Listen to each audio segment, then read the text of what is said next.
Hello दोस्तों, स्वागत है आपका सिविल इंजीनियरिंग स्टडी चैनल पर। और आज हम लोग डिस्कस करने जा रहे हैं क्वेश्चन नंबर 116 से। First question is a stream function is given by psi is equal to 3x square minus Y cube the magnitude of velocity at the point 2,1 b। तो इसमें स्ट्रीम फंक्शन psi दिया हुआ है और हमें velocity की magnitude निकालनी है। ठीक है, तो पहले हमें पता करना होगा वेलोसिटी साई के फंक्शन में क्या होता है। ठीक है, तो u is equal to del psi upon del Y होता है और v is equal to minus del psi by del X होता है। ठीक, और फाई का भी हमें याद रखना चाहिए। फाई क्या होता है? Phi is equal del phi upon del x is equal to minus u और del phi upon del y is equal to minus v होता है, लेकिन यहाँ पे उल्टा हो जाता है। u is equal to del psi upon del Y और v is equal to minus del psi upon del X. ठीक है, तो यहाँ पे पहले हम डिफ्रेंशिएट हमने किया साई को, तो u आया माइनस 3y स्क्वायर और v आया minus 6x।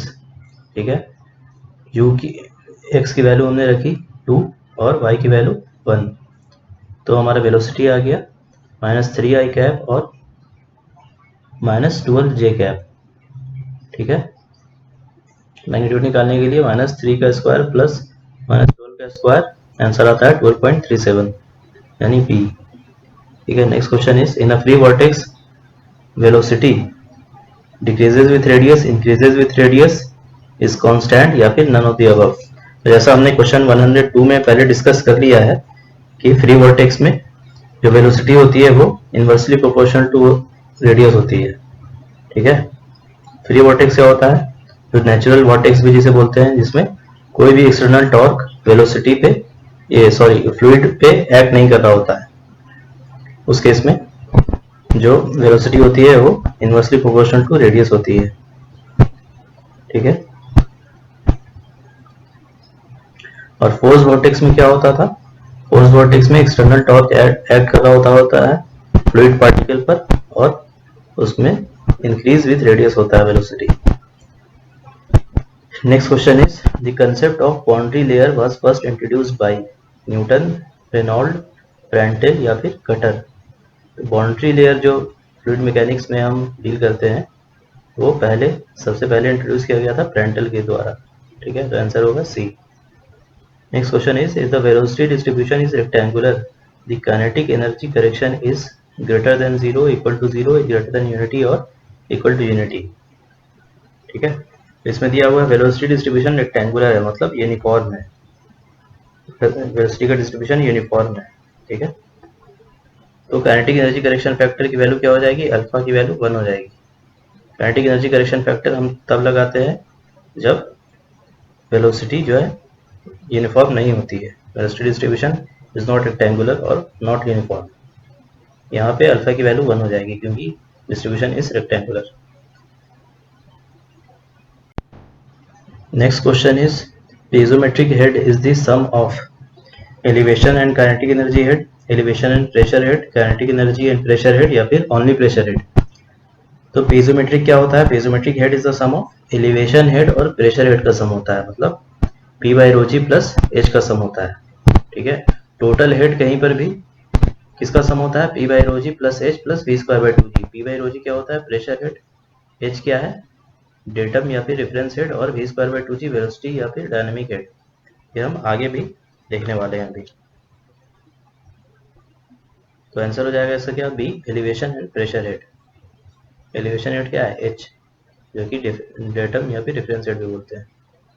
Next question is Euler's equation of motion represents conservation of mass, conservation of energy, Newton's law of motion या फिर नन ऑफ द अबव। तो यूलर्स इक्वेशन ऑफ मोशन में क्या होता है? हम Newton second law of motion use करते हैं। ठीक है, उससे ही डेरिवेशन होती है और यूलर का इक्वेशन आता है। Conservation of mass continuity equation पे बेस है, मतलब a1v1 इक्वल टू a2 और कंजर्वेशन ऑफ एनर्जी पे बेस्ड है कौन सा? Bernoulli equation. यूलर्स इक्वेशन, इसका आंसर हो जाएगा C. Next question is for an irrotational flow the equation del square phi upon del x square plus del square phi by del y square is equal to 0 with usual notations is called।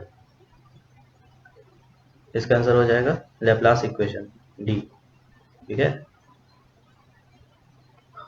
और भी हम देख लेते हैं यहाँ पे इसके बारे में कुछ point. Fluid flow is possible only when pi satisfies Laplace equation. ठीक है, मतलब ये वाला जो इक्वेशन, जो लैप्लास इक्वेशन है, फ्लूइड फ्लो तभी पॉसिबल होगा जब पाई जो है लैप्लास इक्वेशन को सेटिस्फाई करे। मतलब पाई के फंक्शन को अगर हम डिफरेंशिएट करें इस तरह से तो आंसर 0 है।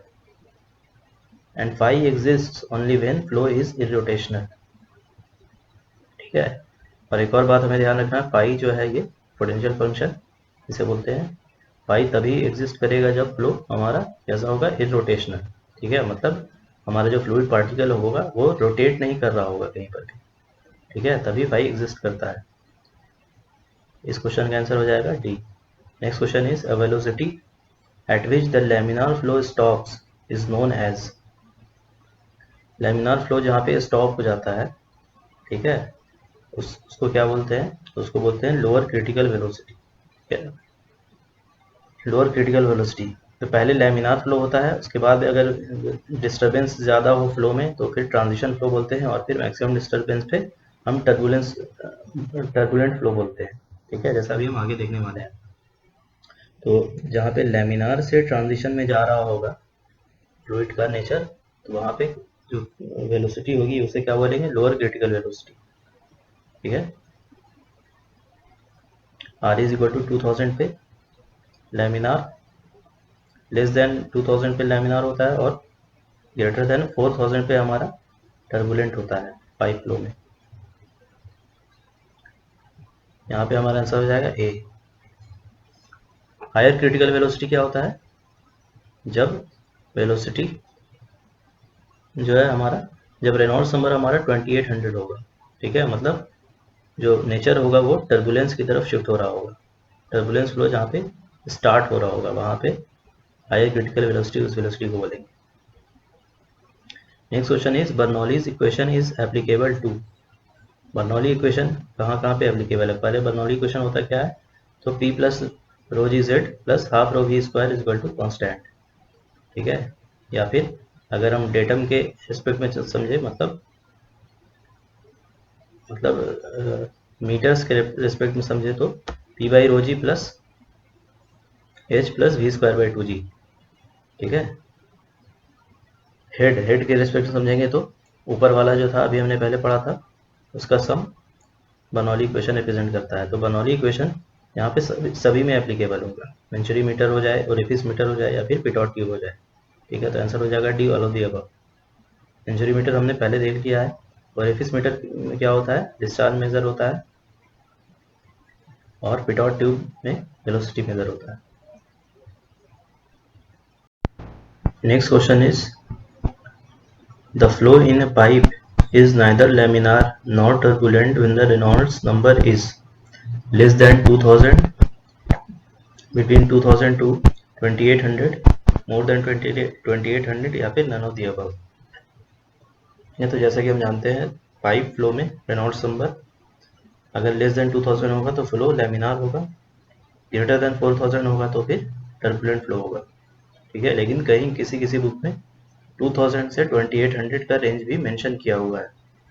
ठीक है, तो यहाँ पे हमें सेफर साइड में चलना है, और उसके हिसाब से नाइदर लैमिनार नॉट टर्बुलेंट मतलब ट्रांजिशनल फ्लो, तो वो हो जाएगा बिटवीन 2000 एंड 2800। ठीक है, नन ऑफ द अबव नहीं करेंगे, यही आंसर होगा 2000 and 2800। Next question is the ratio of inertia force to the surface tension force is called. Inertia force और सरफेस टेंशन के फोर्स के रेशियो को क्या बोलते हैं, वेबर नंबर। ठीक है, रेनॉल्ड्स नंबर क्या होता है, inertia force upon viscous force. Route number is inertia force upon gravity force, and Euler's number is inertia force upon pressure force। ठीक है, और भी हम देख सकते हैं यहाँ पे ओपन चैनल फ्लो में क्या होता है, लैमिनार फ्लो कब होता है, जब Reynolds number is less than 500, और टर्बुलेंट कब होता है, when Reynolds number is greater than 2000। हमने पहले भी देख रखा है। Next question is when the flow in open channel is gradually varied the flow is called। तो पहले हम देख लेते हैं कि ग्रेजुअली वेरिड फ्लो किसे बोलते हैं। तो ग्रेजुअली वेरिड में change in velocity and depth is gradual, gradual मतलब स्लो यानी धीरे धीरे, ठीक है। वेलोसिटी और डेप्थ में जो चेंज आएगा इसमें चैनल के, वो बहुत ही स्लो होगा। मतलब effect is seen over long distance, मतलब बहुत ही लॉन्ग डिस्टेंस तक अगर हम कवर करेंगे तब हमें वेलोसिटी और डेप्थ का चेंज देखने को मिलेगा। रैपिडली वेरिड फ्लो में क्या होता है, change in velocity and depth is abrupt या फिर सडन, ठीक है, बहुत ही जल्दी हम चेंज होगा वेलोसिटी और डेप्थ में ओवर अ शॉर्ट डिस्टेंस, ठीक है। ग्रेजुअली वेरिड फ्लो में वेलोसिटी और डेप्थ में चेंज नहीं होता है जल्दी। तो इसमें वेलोसिटी और डेप्थ में चेंज नहीं होता है तो पहले तो टाइम के रिस्पेक्ट में चेंज होता ही नहीं है, तो ये स्टेडी फ्लो होगा ग्रेजुअली वेरिड में, और नॉन यूनिफॉर्म होगा फ्लो, ठीक है।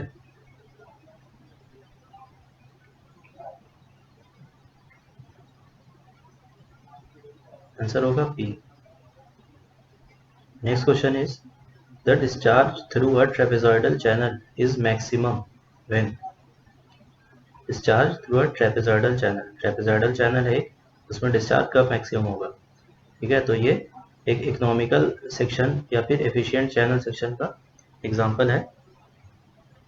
इसमें डिस्चार्ज मैक्सिमम तब होता है जब पेरीमीटर चैनल का मिनिमम होता है सेक्शन का, ठीक है, मतलब D P upon D Y is equal to 0।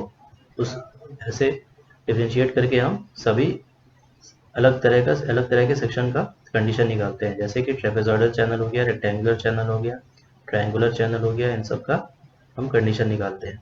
तो यहाँ पे हमें ट्रेपेजॉइडल चैनल पूछा हुआ है। ट्रेपेजॉइडल चैनल में कब होता है, ये कंडीशन अगर डिराइव करेंगे तब फाइनली हमें मिलेगा ये जो एंगल 60 डिग्री जब होगी तो फिर उस केस में पेरीमीटर मिनिमम होता है और ट्रेपेजॉइडल चैनल डिस्चार्ज क्या होगा, मैक्सिमम होता है, ठीक है। और भी क्या है इसमें कंडीशन होता है, जो top width is equal to B plus 2my, ये तो ऐसे ही होता है।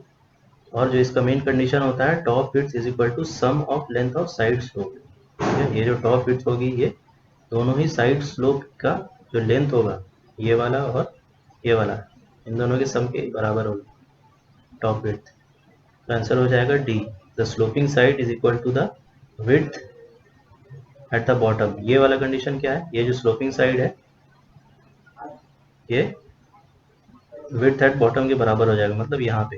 दूसरा कंडीशन भी आता है B is equal to T by two, मतलब जो बॉटम विड्थ होगा ये टॉप विड्थ का हाफ होगा।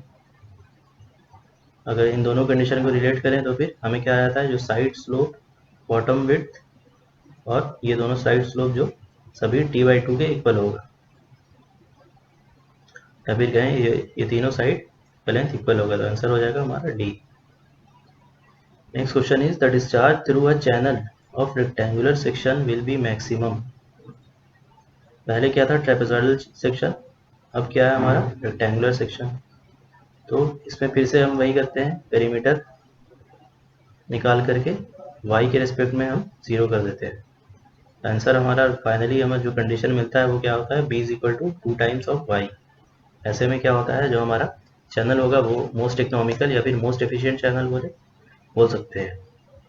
आंसर हो जाएगा D, it's width is twice the depth, b is equal to 2y।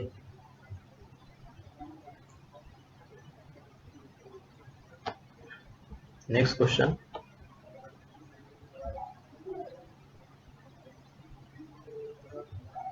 Next question is in a venturi flume the flow takes place at, ठीक है। वेंचुरी फ्लूम कैसा होता है, यहाँ पर देख सकते हैं स्क्रीन में सेक्शन, यहाँ पे इसका कॉन्स्ट्रिक्टेड होता है, ठीक है। तो फ्लो जो takes place at atmospheric pressure, open होता है इसलिए प्रेशर कैसा होगा, एटमॉस्फेरिक। आंसर हो जाएगा C. Next question is the loss of head due to friction in a pipe of uniform diameter in which viscous flow is taking place is equal to, ठीक है। पहले तो ये क्वेश्चन ही गलत है क्योंकि यहाँ पे लॉस ऑफ हेड नहीं होगा। ऑप्शन के हिसाब से यहाँ पे फ्रिक्शन फैक्टर हो सकता है या फिर कोफिशिएंट ऑफ फ्रिक्शन, ठीक है। लेकिन ज़्यादातर फ्रिक्शन फैक्टर हमें सभी एग्जाम में मिलता है बाय डिफॉल्ट। हम अगर एफ दिया हुआ है तो उसे हम क्या मान लेते हैं, फ्रिक्शन फैक्टर मान लेते हैं, ठीक है। तो आंसर हो जाएगा 64 अपॉन RE। क्वेश्चन में लॉस ऑफ हेड की जगह पे क्या होगा, फ्रिक्शन फैक्टर। अगर कोफिशिएंट ऑफ फ्रिक्शन होता तो फिर क्या हो जाता, F is equal to 16 upon R E. ठीक है, फ्रिक्शन फैक्टर और कोफिशिएंट ऑफ फ्रिक्शन में क्या रिलेशन होता है, friction factor is equal to 4 times of coefficient of friction होता है। ठीक है, इसमें पहले से फैक्टर लगा हुआ है, इसलिए फ्रिक्शन फैक्टर ये जो होता है ये बड़ा होता है, 4 टाइम्स होता है कोफिशिएंट ऑफ फ्रिक्शन के। F is equal to 64 upon R E, ये रिलेशन होता है। ठीक है, ये हमें याद रखना है, जरूरी फॉर्मूला है ये। अगर कोफिशिएंट ऑफ फ्रिक्शन के टर्म में पूछेगा तो फिर क्या हो जाएगा, 16 अपॉन आर ई। ठीक है, क्योंकि कोफिशिएंट ऑफ फ्रिक्शन छोटा है, यानी 1/4 है फ्रिक्शन फैक्टर का, आंसर हो जाएगा 16 अपॉन आर ई अगर कोफिशिएंट ऑफ फ्रिक्शन दिया होता है। लेकिन बाय डिफॉल्ट क्या होता है, फ्रिक्शन फैक्टर दिया होता है, इसलिए आंसर होगा D. Next question is for a open channel Manning's formula is. ठीक है, ये तो सिंपल है बहुत, मैनिंग्स फार्मूला डायरेक्ट पूछा हुआ है, v is equal to 1/n into m to the power 2/3 into i to the power 1/2। ठीक है, m क्या है यहाँ पे, जो हमें यूजुअली r होता है, जो हाइड्रोलिक रेडियस जिसे हम बोलते हैं, i क्या है, बेड स्लोप। ठीक है, आंसर हो जाएगा B. Next question is, if the depth and width of a canal is 2 meter and 3 meter respectively, longitudinal slope is 1:1000 and chassis constant is 60, the discharge shall be। ठीक है, depth width सब दिया हुआ है, chassis constant भी हमें दिया है, डिस्चार्ज क्वेश्चन में पूछ रहा है। ठीक है, पहले हमें ये रिलेशन पता करना होगा, v is equal to C into root under R S होता है, आर क्या है, हाइड्रोलिक रेडियस, और एस बेड स्लोप। ठीक है, आर इज इक्वल टू होता है A upon P, area upon wetted perimeter. ठीक है, एरिया क्या हो जाएगा 2 इंटू 3, और पेरीमीटर क्या हो जाएगा बी अपन बी प्लस 2y। बी क्या है बेड विड्थ, बी है 3, 2 इंटू वाई, वाई क्या है डेप्थ, 2 इंटू 2, तो आर आ जाता है 6/7। ठीक है, तो क्यू जो हमें पता है एरिया इंटू वेलोसिटी होता है डिस्चार्ज, तो ए इंटू 60 क्या है सी, यहाँ से वेलोसिटी हमने पुट कर दिया, वेलोसिटी के वैल्यूज, तो हमें फाइनल डिस्चार्ज आ जाता है 10.54 मीटर क्यूब पर सेकंड। ठीक है, आंसर हो जाएगा C. Next question, discharge formula for triangular weir इज। ट्रायंगुलर वेयर का फार्मूला क्या होता है, 8/15 ct root 2g into h to the power 5/2 into tan θ/2। ठीक है, tan θ/2 भी होता है, यहाँ पे दिया हुआ नहीं था, यहाँ पे मान करके हमने किया है assumption, theta is equal to 90 degree. ठीक है, तो θ/2 हो जाएगा कितना, tan 45, tan 45 का वैल्यू 1 इसमें एज्यूम करके चला है, आंसर हो जाएगा हमारा ए। ठीक है, ये ट्रायंगुलर वेयर है। Next question is, for best triangular section the hydraulic radius should be. ठीक है, बेस्ट ट्रायंगुलर सेक्शन क्या है, मोस्ट इकोनॉमिकल या फिर मोस्ट एफिशिएंट चैनल सेक्शन, जो कि हमने क्वेश्चन नंबर 128 और 129 में पहले भी देख लिया था। इसमें क्या होता है, डिस्चार्ज मैक्सिमम और पेरीमीटर, वेटेड पेरीमीटर जो मिनिमम होता है। ठीक है, तो most for best triangular section hydraulic radius कितना आ जाता है, y/2√2। ठीक है, वैसे ही हम dp/dy इज इक्वल टू 0 करेंगे, जैसे हमने पहले देखा था 128 और 129 में, तो हमारा उस पर रिलेशन आ जाता है y is equal to y/2√2। r क्या है, एरिया अपॉन वेटेड पेरीमीटर। ठीक है, कब आता है ये मोस्ट एफिशिएंट चैनल सेक्शन, कब होता है, जब ये जो इसका एंगल होगा vertex angle theta is equal to 90 degree जब होगा। ठीक है, r is equal to y/2√2 या फिर y/√8, आंसर हो जाएगा D. Next question, the free board in a canal is governed bye. Free board पहले क्या होता है, तो जो डेप्थ चैनल सेक्शन का जो डेप्थ होगा, मतलब हाइट ऑफ वाटर लेवल। ठीक है, वाटर लेवल की हाइट को छोड़ करके जो लेंथ या जो डेप्थ बचेगा टॉप सरफेस से, चैनल सेक्शन के टॉप सरफेस से जो डेप्थ बचेगा, मतलब जो खाली रहेगा, उसे हम क्या बोलते हैं, फ्री बोर्ड। ठीक है, फ्री बोर्ड कैसे गवर्न होगा, आंसर हो जाएगा all of the above. Size of the canal, location of the canal और वाटर सरफेस फ्लक्चुएशन सब पे डिपेंड करेगा ये, ठीक है। आंसर हो जाएगा D. Next question, a channel aligned nearly parallel to the natural drainage of a country is called side slope channel, contour channel, watershed channel या फिर रिच चैनल, ठीक है। तो which is aligned nearly parallel to the natural drainage of country, इसे क्या बोलते हैं, contour canal, ठीक है। ये डिफिनेशन होता है कंटूर कैनाल का। और कंटूर कैनाल जब भी होगा तो वो एक ही साइड इरिगेट्स कर सकता है, can irrigate one side only. Watershed channel होता है, वाटरशेड या फिर रिच चैनल इसे बोलते हैं, ये दोनों एक ही है, ठीक है। ऑप्शन सी और डी एक ही है, ये दोनों साइड इरिगेट कर सकता है स्लोप के, ये हमेशा स्लोप पे ये सब प्रोवाइड होता है, कंटूर चैनल, रिच चैनल या फिर वाटरशेड चैनल, ठीक है। कंटूर चैनल एक ही साइड कर सकता है और रिच चैनल, वाटरशेड चैनल दोनों साइड इरिगेट कर सकता है। आंसर हो जाएगा B. Next question, Garret's diagram gives the graphical method of designing a channel based on Lacey's theory, Khosla's theory, Gibbs theory या फिर केनेडीज थ्योरी। आंसर हो जाएगा डी, केनेडी थ्योरी, ठीक है। केनेडी थ्योरी पे बेस्ड होता है गैरेट्स डायग्राम, इससे हम चैनल को डिज़ाइन करते हैं। ये फिगर देख सकते हैं आप, इसमें डिस्चार्ज, डेप्थ, मैनिंग्स कोफिशिएंट सबका यूज़ होता है, उससे हम डिज़ाइन करते हैं चैनल को, ठीक है। केनेडी थ्योरी पे ये बेस होता है। केनेडी थ्योरी का फॉर्मूला क्या होता है, V naught is equal to M into 0.55 Y to the power 164। V naught क्या है, क्रिटिकल वेलोसिटी।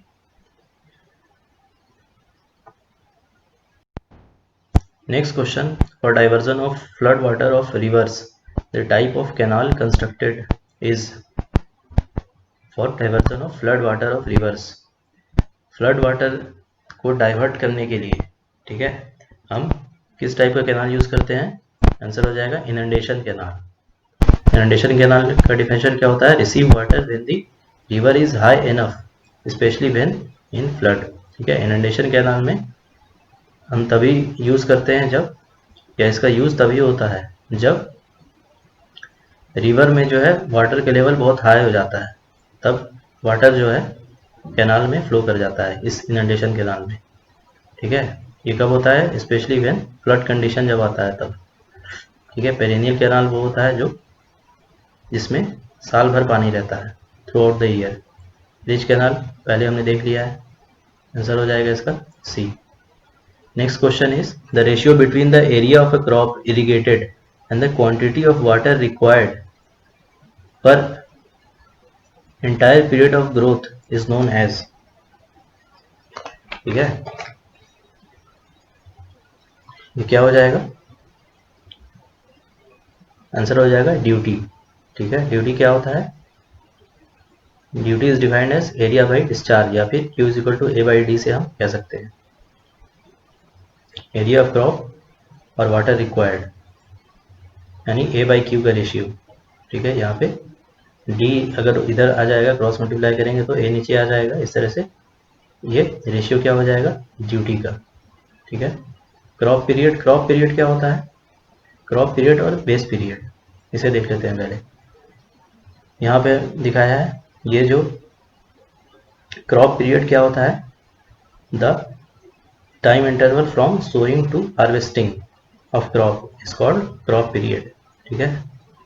सोइंग से लेकर के जब बीज हम लोग बोते हैं ज़मीन में, और क्रॉप जब हार्वेस्ट हो जाता है वो पूरा पीरियड को क्रॉप पीरियड बोलते हैं, ठीक है। लेकिन जब सो करने के बाद जो फर्स्ट वाटरिंग होती है, वहाँ से लेकर के लास्ट वाटरिंग तक का जो पीरियड होगा, मतलब फर्स्ट वाटरिंग से लेकर के लास्ट वाटरिंग तक का जो पीरियड होगा उसे हम क्या बोलते हैं, बेस पीरियड, ठीक है। ये वाला पीरियड फर्स्ट वाटरिंग से लेकर के लास्ट वाटरिंग के पीरियड को बोलते हैं बेस पीरियड। बेस पीरियड जो दिया होता है, बेस पीरियड ही यूजुअली हम लोग कैलकुलेशन में यूज़ करते हैं। Crop period is greater than base period, यहाँ से हम देख सकते हैं, ठीक है। एक और ये जो फर्स्ट वाटरिंग होता है बीज बोने के बाद, उसे क्या बोलते हैं, कोर बोलते हैं फर्स्ट वाटरिंग को। और बीज बोने से पहले जो फील्ड में हम पानी डालते हैं उसे क्या बोलते हैं, पैलियो वाटरिंग, ठीक है, वो पहले होता है, और बीज बोने के बाद जो पहला वाटरिंग होगा, पहला पानी जो हम देंगे क्रॉप को, वो क्या होता है, कोर वाटरिंग। ठीक है, ये डिफरेंस होता है कुछ। डेल्टा क्या होता है, डेल्टा होता है 8.64 बी बाई डी, ये रिलेशन है। ठीक है, आगे भी वही क्वेश्चन है, तो इसका आंसर हो जाएगा B. Next question, the relation between duty delta and base period is. ठीक है, तो इसका आंसर पहला ही हो जाएगा, delta is equal to 8.64 B by D. ठीक है, डेल्टा क्या होता है, water required throughout the life, ये सेंटीमीटर या मीटर में हम इसे कैलकुलेट करते हैं। ठीक है, तो आंसर हो जाएगा ये D. Next question, Lacey assume that the silt is kept in suspension due to the normal component of generated from. ठीक है, यहाँ पे थोड़ा मिसप्रिंट है, मतलब ये जनरली पूछ रहा है कि एडी जो जनरेट होता है, तो लेसी ने क्या अज्यूम किया था कि एडी बेड से सिर्फ जनरेट होता है, या साइड से जनरेट होता है, होल पेरीमीटर से होता है, या फिर टॉप वाटर सरफेस से होता है। ठीक है, तो ये अजम्पशन था, ये केनेडी और लेसी का अजम्पशन था, सॉरी, ये अजम्पशन था, केनेडी और लेसी ने एज्यूम किया था पहले एडी का। केनेडी ने क्या एज्यूम किया था, ये एडी जो जनरेट होता है वो सिर्फ बेड से ही जनरेट होता है। ठीक है, लेकिन लेसी ने क्या बोला था कि एडी जो जनरेट होगा, एडी क्या होता है, वाटर का जो फ्लो होता है, टर्बुलेंस जो क्रिएट होता है वाटर में, उसे एडी बोलते हैं। ठीक है, लेसी ने बोला था कि बेड से और साइड स्लोप दोनों से जनरेट होता है एडी। ठीक है, मतलब होल पेरीमीटर से जनरेट होगा, तो आंसर हो जाएगा इसका सी। केनेडी ने क्या बोला था, सिर्फ साइड स्लोप से जनरेट होगा, सॉरी सिर्फ बेड से जनरेट होगा, लेसी के अकॉर्डिंग होल पेरीमीटर से होगा, आंसर हो जाएगा C. Next question, according to Lacey the scour depth is given by. Scour depth क्या होता है, देख सकते हैं आप फिगर में, तो लेसी के according scour depth normal regime condition के लिए क्या होता है, 0.47 into Q by F to the power 1/3। ठीक है, नो सिल्टिंग और नो स्कावरिंग कंडीशन के लिए, और कोई और अगर कंडीशन रहा, एनी अदर रेजिम कंडीशन, तो उसमें क्या होगा, 1.35 Q square by F to the power 1/3। Normal regime के लिए 0.47 Q by F to the power 1/3, और अदर ये है दूसरे कंडीशन के लिए।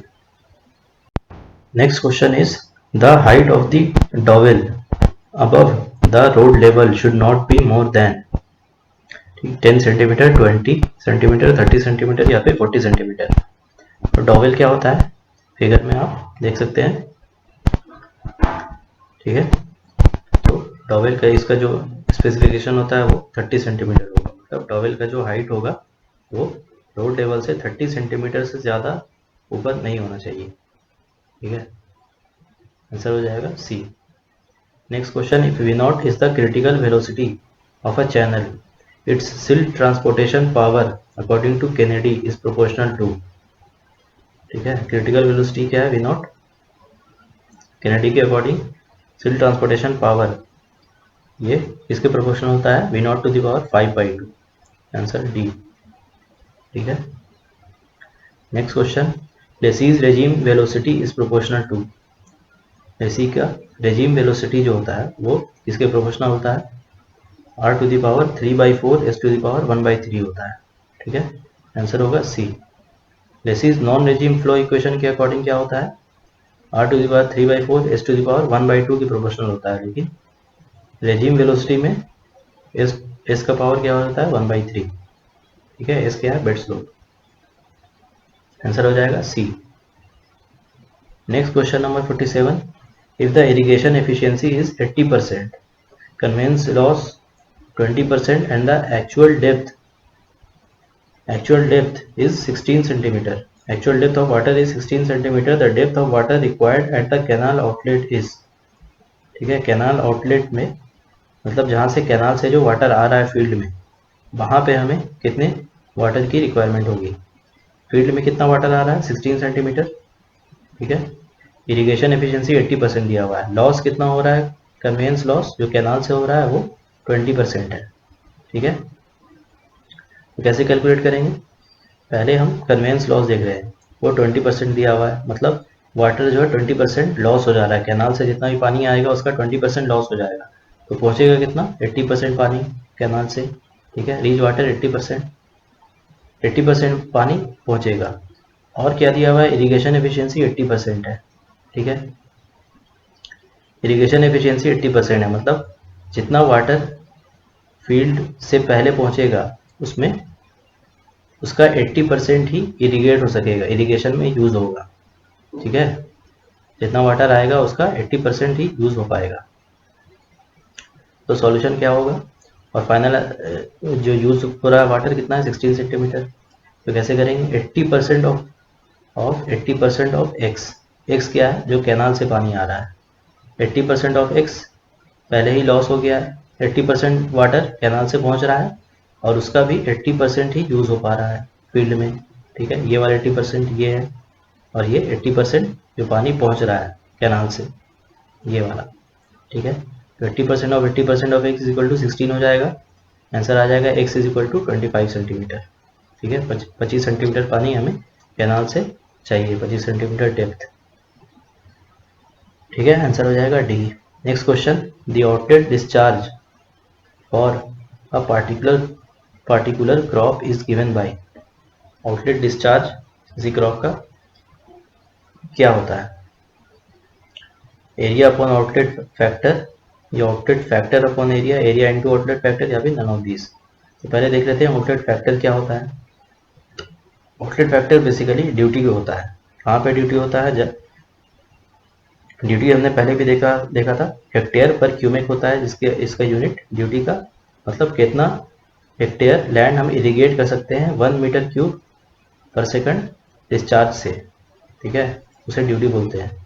तो जो फील्ड के पास जो ड्यूटी हमारा होता है उसे क्या बोलते हैं, आउटलेट फैक्टर या और डिस्चार्ज फैक्टर, ठीक है। डिफरेंट काइंड्स ऑफ ड्यूटी आप देख सकते हैं यहाँ फिगर में, ठीक है। तो ये ड्यूटी क्या है, ड्यूटी का फॉर्मूला हमें पहले पता है, Q is equal to A by D होता है। तो यहाँ से D अगर ऊपर जाएगा तो फिर क्या हो जाएगा, D is equal to A by Q, और Q, लेकिन हमें पूछ रहा है क्या, डिस्चार्ज, तो Q is equal to A by D हो जाएगा, मतलब area upon outlet factor, answer हो जाएगा A। Next question, according to Khosla's theory the critical hydraulic gradient for alluvial soils is equal to, alluvial soil के लिए critical hydraulic gradient कितना होगा। तो क्रिटिकल हाइड्रोलिक ग्रेडियंट क्या होता है, CHG, ये जो है CHG लिखा हुआ है, G-1 अपॉन 1 प्लस E होता है। G क्या है, स्पेसिफिक ग्रेविटी ऑफ सॉइल। तो एलुवियल सॉइल के लिए कितना होता है, G जनरली 2.65 लेते हैं, और E है वाइड रेशियो, ये 0.65 लेते हैं। तो कैलकुलेट करने के बाद ये आ जाता है 1 हमारा, ठीक है। क्रिटिकल हाइड्रोलिक ग्रेडियंट कितना हो जाएगा, 1 हो जाएगा, आंसर हो जाएगा बी।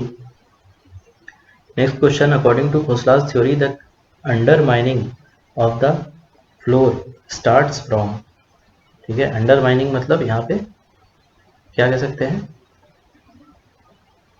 अगर ये जो सीपेज होता है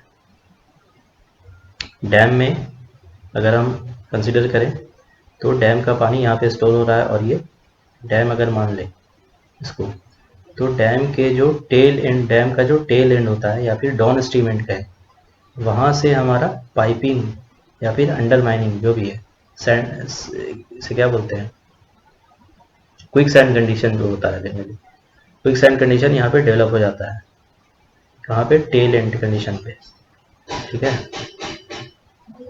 आंसर हो जाएगा C. Next question is, to form a still water pocket in front of canal head following is constructed, fish ladder, divide wall, dam, या फिर नन ऑफ द अबव। ये स्टिल वाटर पॉकेट क्या होता है, still water मतलब जहाँ पे पानी ठहर रहा हो, स्टिल वाटर पॉकेट वैसा रीजन हो गया, ठीक है। तो वैसा रीजन जहाँ पे पानी ठहर सके, इन front of canal head, canal के एंट्रेंस से पहले पानी जो ठहर सके, तो उसके लिए हम क्या बनाते हैं, उसके लिए हम डिवाइड वॉल कंस्ट्रक्ट करते हैं, ठीक है। डिवाइड वॉल आप देख सकते हैं फिगर में क्या होता है, इसमें क्या होता है, so that suspended silt settle down and later clean. Divide wall construct करने से क्या होता है, जो भी पानी में जो है, जो भी सिल्ट होगा, जो भी सिल्ट सस्पेंडेड होगा वो नीचे सेटल हो जाएगा और फिर बाद में सिल्ट को हम क्लीन कर लेंगे, हटा देंगे वहाँ से, ठीक है। तो डिवाइड वॉल यूज होता है। Next question is when an irrigation canal passes over a river the structure constructed is the structure constructed at the crossing is called, ठीक है। Irrigation canal is above river, ठीक है। इस case में क्या होता है, क्रॉसिंग को क्या बोलते हैं यहाँ पे, एक्वेडक्ट, ठीक है, एक्वेडक्ट या एक्वाडक्ट, ठीक है। नेक्स्ट क्वेश्चन आंसर हो जाएगा B. Next question, when the drain is over the canal the structure provided is known as. अब इस केस में क्या है, ड्रेन या फिर रिवर इज अबव कैनाल, तो ऐसे इस केस में क्या बोलते हैं स्ट्रक्चर को, सुपर पैसेज, ठीक है। इन दोनों ही केस में हम लोगों ने क्या कंसिडर किया है, जैसे क्वेश्चन नंबर 152 में, इसमें कैनाल ऊपर था और रिवर जो है वो नीचे है, तो ऊपर में जो कैनाल है, जैसे फिगर में आप देख सकते हैं, ऊपर में जो कैनाल है वो कैनाल का बेड है, ठीक है। तो रिवर का जो हाईएस्ट फ्लड लेवल है HFL वो कैनाल बेड के नीचे ही रहेगा, इस केस में क्या बोलते हैं, एक्विडक्ट। लेकिन अगर हाईएस्ट फ्लड लेवल रिवर का कैनाल बेड से ऊपर चला गया तो इस केस में इसे क्या बोलते हैं, साइफन एक्विडक्ट। उसी तरह से क्वेश्चन नंबर 153 में यहाँ पे पहले से ही एज्यूम किया हुआ है, क्या कि पहले से ही हमने एज्यूम किया है कि जो नीचे वाला, जैसे क्वेश्चन नंबर 153 में नीचे क्या है, कैनाल है और ऊपर रिवर है, ठीक है। तो कैनाल का जो फ्लड लेवल होगा, ठीक है, FSL, वो रिवर के बेड से नीचे ही रहेगा, ठीक है। उस केस में क्या बोलते हैं, सुपर पैसेज। लेकिन अगर FSL रिवर एड से ऊपर चला गया, मतलब कैनाल का हाईएस्ट लेवल जो है वो रिवर से ऊपर चला गया, तो इस केस में क्या बोलते हैं, साइफन या फिर कैनाल साइफन, ठीक है। लेकिन हमने कंसिडर किया है कि रिवर बेड से कोई भी नीचे वाले का लेवल ऊपर नहीं जाएगा, रिवर बेड या कैनाल बेड से, तो इसके अकॉर्डिंग हमारा आंसर हो जाएगा बी।